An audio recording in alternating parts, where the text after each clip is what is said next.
Gretchen in Parker, Colorado. Hello, Gretchen. Dennis Prager.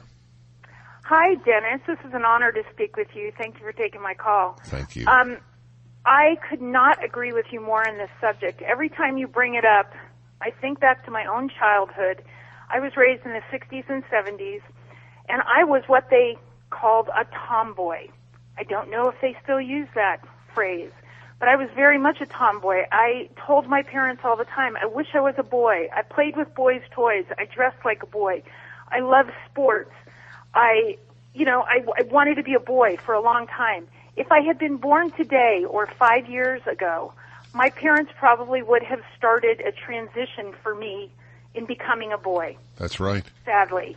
And happily, instead, I was treated just like a normal child. My parents kind of patted me on the head and said, "That's nice, honey. It's a phase." They treated it like a phase. I went through that phase. I am a very happy heterosexual woman, been married 32 years. I went through that phase and learned what it was to be a girl and a woman. And I just, my heart goes out to these children whose parents are so crazy that they take this stuff seriously. It's in many cases, it's child abuse, just exactly as these psychiatrists have said it is. It's a very important call, Gretchen. That's right. Had she been born today, they would have already begun transitioning and even allow surgery while she was in her teens to, for example, remove her breasts.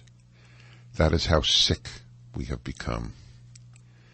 Michelle Cretella, MD, president of the American College of Pediatricians, said that the affirming so-called transgender children means sterilizing them as young as 11 years old. You hear that?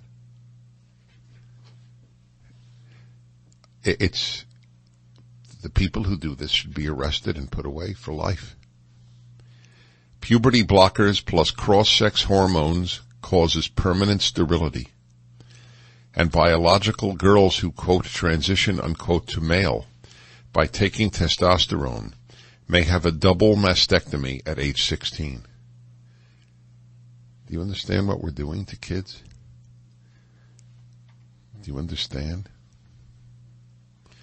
The lifetime use of cross-sex hormones also puts these children at risk for stroke, heart disease, diabetes, cancers, and more. Dr. Cretella believes it is both unethical and harmful for parents to make such decisions regarding their children's gender because they will most likely grow out of their gender dysphoria. When a child under the age of 12 thinks they are the opposite sex and is allowed to naturally pass through puberty, 75% to 95% of the time, that child will accept his or her biological sex by the late teen years. Public support of transgenderism in children is tantamount to child abuse, she said. I want to understand who the she is here. The president of the American College of Pediatricians.